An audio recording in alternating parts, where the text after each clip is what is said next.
AC-44 Conveyor Dish Machine. An overview. In this tutorial, we're going to take a look at the AC-44 Conveyor Dish Machine and the main components of operation. We'll also take a look at the startup of the machine.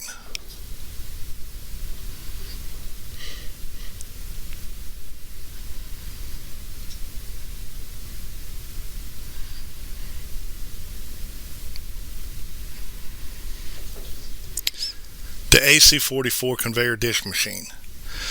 Designs that are available is a left to right or a right to left entrance.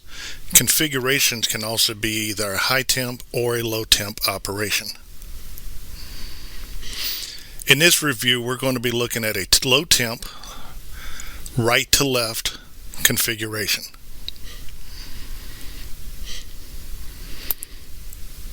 On top of the cabinet, underneath the control box, are the temperature gauges. You have a wash temperature gauge, a rinse temperature gauge, and the final rinse temperature gauge. The wash and rinse temperature probes are located within the tanks.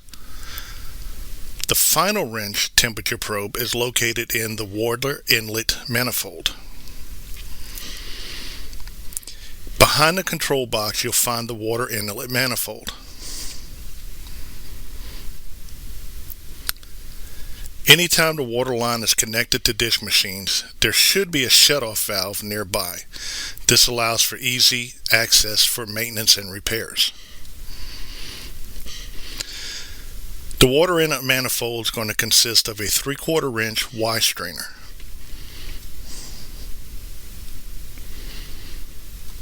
The first section of the manifold is going to be the fill solenoid. This is where the machine fills from on both the wash and the rinse tanks. Behind the rinse solenoid, or fill solenoid, is the fill line vacuum breaker. And it's filled through the top of the tank. Connected through a T, it's converted down to a 1/2 inch line that goes to your final rinse manifold. In the final rinse manifold, the first component you come across is the pressure regulator. This is used to set the final rinse pressure between 18 and 22 psi. Here is where you'll find your final rinse temperature probe connected. You'll locate the final rinse pressure gauge. This is for adjusting your pressures, and the final rinse solenoid. The final rinse solenoid also has its own vacuum breaker.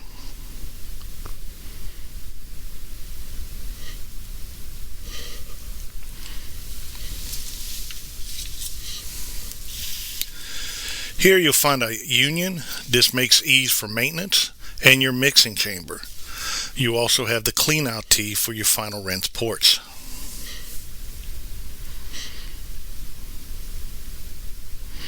This makes up your water inlet manifold. Located on top of the cabinet, on each side toward the back, you will have your float switch boxes. You'll have your wash and your rinse. Here we're going to take a look at the wash float box. It consists of a micro switch that controls the fill solenoid and your heating elements. Here you find the float lever control and the float rod that's connected to the water displacement. Here you'll see your incoming control voltage, where your fill solenoid goes to, and it's orange wires connected to your heater thermostat.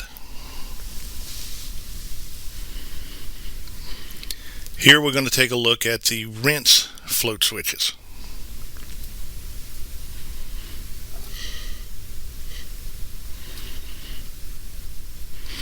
Again, same configuration and setup. We have our incoming power from the control voltage, blue wire going to your fill solenoid, and here we have a yellow wire going to your rinse heater thermostat. We also have our float lever control and our float rod. As the tanks are filling up, the displacement weight lifts up, releases the lever control, and allows the micro switch to switch from filling to your thermostat.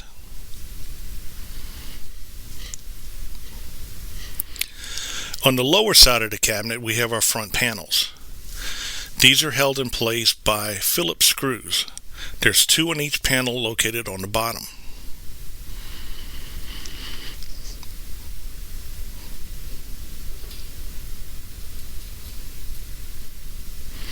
To remove these panels, using a Phillips screwdriver, remove your screws, and the panel will slide straight up to come off.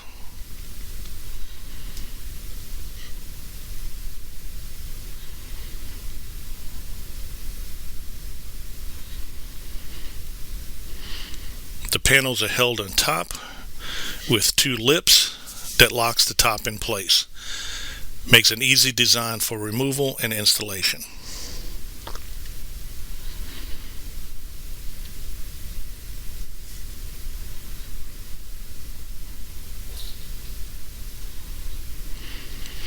By removing these 2 panels, it allows us access to the bottom side of the cabinet of the conveyor dish machine.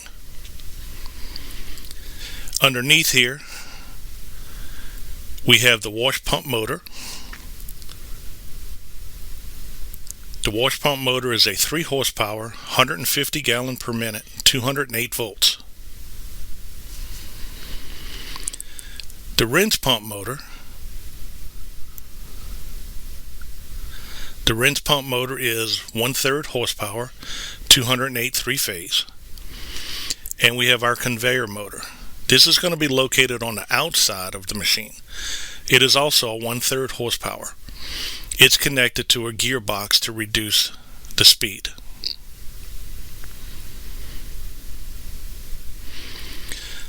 Also underneath the cabinet is our heater control box.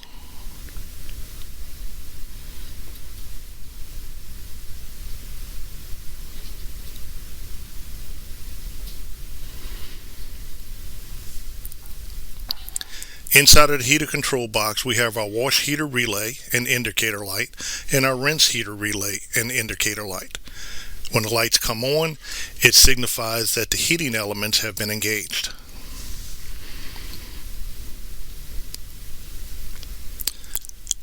Next to the wash tank, this is where your wash heating element is connected and your wash thermostat is connected. Your wash thermostat is connected with orange wires.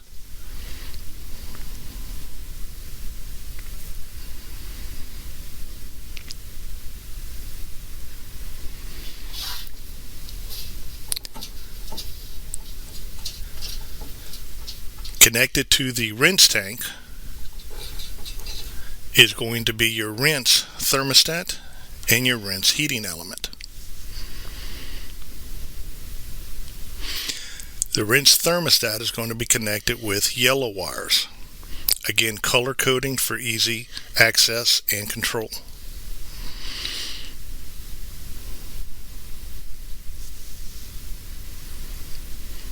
Here we'll take a look at the control box located on top of the cabinet. We have our main power terminal. This is where our main power of 208 volts, 3-phase, comes into the dish machine.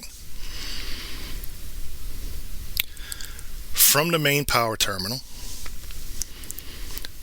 we have L1, L2, and L3 that connects to the heater circuit breaker, to the wash pump contactor, to the rinse pump contactor, and to the conveyor contactor.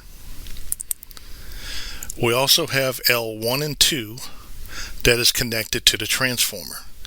This is a step-down transformer that steps down to 110 volts control voltage. This 110 volts is now connected to your master on-off switch. This is where we turn the machine on and off.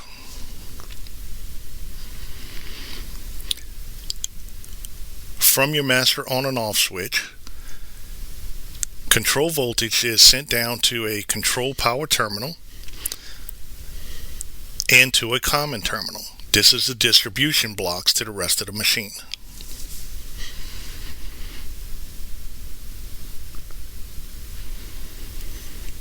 Located on the side wall next to your power terminals is your 6-second delay.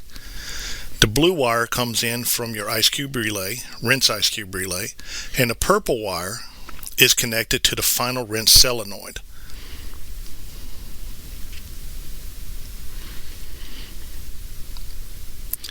Next, we have our ice cube relays. You have the wash ice cube relay that is connected with a red wire, and a rinse ice cube relay is connected with a blue wire. From that wash ice cube relay, a red wire continues to the bottom of the wash contactor. A brown wire connects from the wash ice cube relay to the conveyor motor contactor. On the rinse side, a blue wire continues on to the rinse pump contactor. And as you notice, there's a jumper with the brown wire to both terminal blocks. This allows the conveyor motor to operate at the same time regardless of the wash or rinse operation.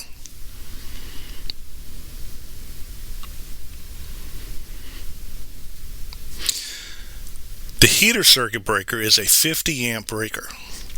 Here, both heating elements are connected. Both wash and rinse are connected to the bottom of the circuit breaker.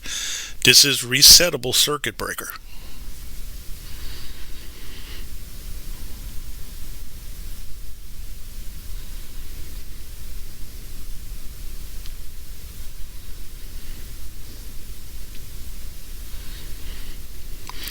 Let's take a walk through starting up the machine for operation.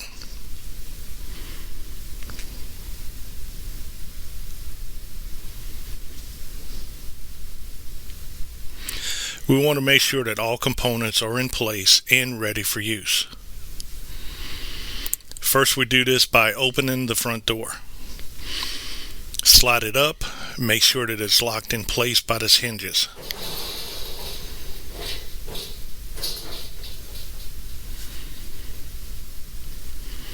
Make sure that all screens and components are in place in the dish machine.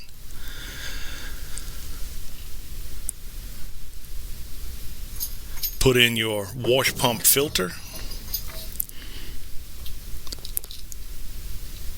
and your rinse standpipe. This will ensure that the tanks fill up as they're needed. Make sure your curtains are in place. You should have 2 short curtains on the inside. This separates between the wash and the rinse zone. Your large curtains on the outside is to keep a lot of splashing from outside of the machine. Next, turn your master switch on. Again, the indicator light should show that the machine is on. At this point, your fill solenoid is going to engage, and it's going to fill both wash and rinse tanks.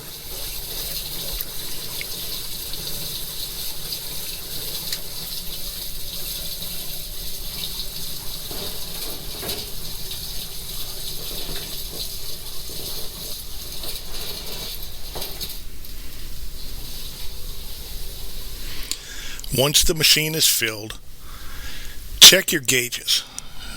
Always make sure that the customer doesn't start washing dishes until we have reached at least 140 degrees. Once we've reached temperature, we're now ready to wash dishes. Taking the rack, slowly slide it into the machine until it engages the wash sequence bar. The conveyor motor and the dogs will start pulling the rack through the machine, and the wash pump motor is now engaged in washing dishes.